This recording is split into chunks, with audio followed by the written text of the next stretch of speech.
spécifiquement le milieu municipal. C'est un milieu avec lequel Vivre en Ville travaille énormément.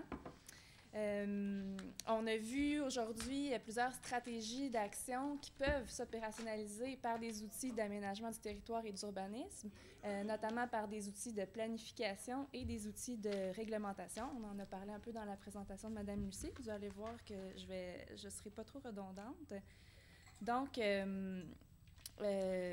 au niveau de la planification, quand on parle d'accessibilité géographique aux aliments, faut insister sur l'importance de la localisation des activités sur le territoire.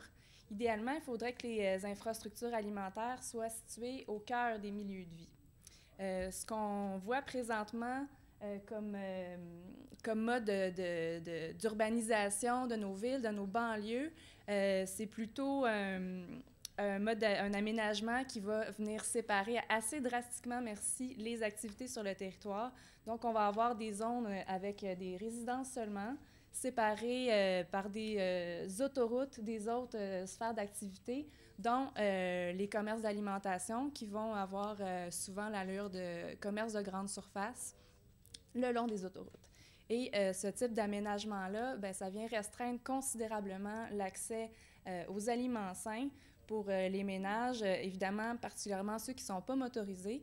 Donc, on pense aux ménages à faible revenu, mais aussi à tous ceux qui ne sont tout simplement pas capables de conduire, comme plusieurs personnes âgées.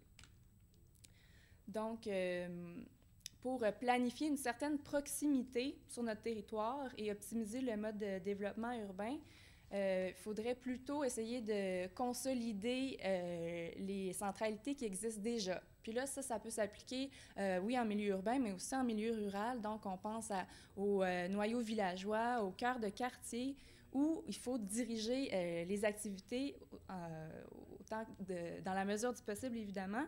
Il y a plusieurs outils, plusieurs démarches d'occupation du territoire qui peuvent aider à ça. Les villes, les MRC, pour structurer leur territoire, utilisent des schémas d'aménagement et de développement, leurs plans d'urbanisme, avec des seuils de densité, des périmètres d'urbanisation, surtout un zonage mixte qui permettent l'établissement de commerces dans les zones résidentielles pour pas qu'on se retrouve avec des zones dortoirs dépourvues d'aucun commerce.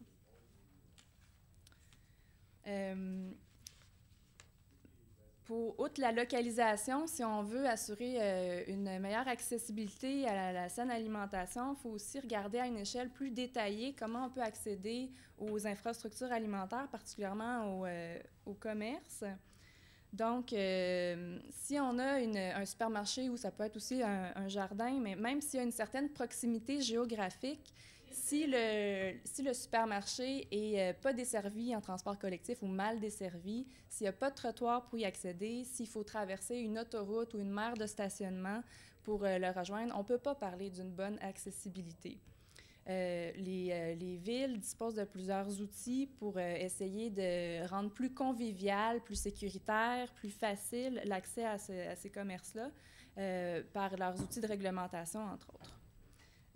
Si on veut s'attarder plus spécifiquement à la réglementation, on se rend compte qu'il y a plusieurs règlements de zonage qui constituent en fait des obstacles aux initiatives porteuses en matière d'alimentation, surtout quand on pense à l'agriculture urbaine et au mode de production.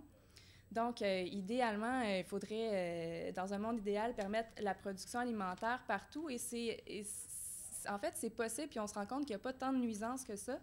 L'exemple de Boston a été mentionné très rapidement par mon collègue Vincent ce matin, mais à Boston, avec le nouvel article à leur règlement de zonage, maintenant, l'agriculture, que ce soit au sol ou sur les toits d'ailleurs, est permise partout avec des modulations selon le type de milieu. Des modulations et des conditions, mais ça a l'air de se gérer assez bien. Donc, la première chose qu'une municipalité peut faire pour essayer de soutenir des initiatives porteuses en alimentation, c'est premièrement de revoir sa réglementation puis de voir s'il y a des barrières qui existent au niveau de la production, mais aussi au niveau de la distribution. Ça peut être assez ardu de vouloir implanter un kiosque de fruits et légumes sur le domaine public ou d'établir un point de chute de panier d'agriculture soutenu par la communauté. Quelquefois, il y a il y a des règlements qui sont assez restreignants à ce niveau-là. La Ville de Gatineau est un bon exemple de révision de sa réglementation. Ils ont un nouveau schéma d'aménagement et de développement qui mise sur le développement durable. Ils se sont rendus compte qu'il y avait une partie de la réglementation qui était tout simplement pas cohérente. Par exemple, l'interdiction de potager en façade, bien là, ça n'avait plus sa place avec la nouvelle vision de la Ville de Gatineau. Finalement, je voulais juste insister sur le fait que les leviers que j'ai présentés très rapidement, surtout en ce qui a trait à la structuration du territoire, c'est les mêmes leviers qui vont permettre aussi de protéger le territoire agricole qui est à la base du système alimentaire sain et durable qu'on essaye d'établir. Et j'interpelle les acteurs de la santé publique à faire des représentations et à rappeler le milieu municipal qu'ils ont entre les mains des leviers assez puissants et souvent qui n'impliquent pas nécessairement de coûts pour favoriser un environnement alimentaire sain et durable. Merci. Merci.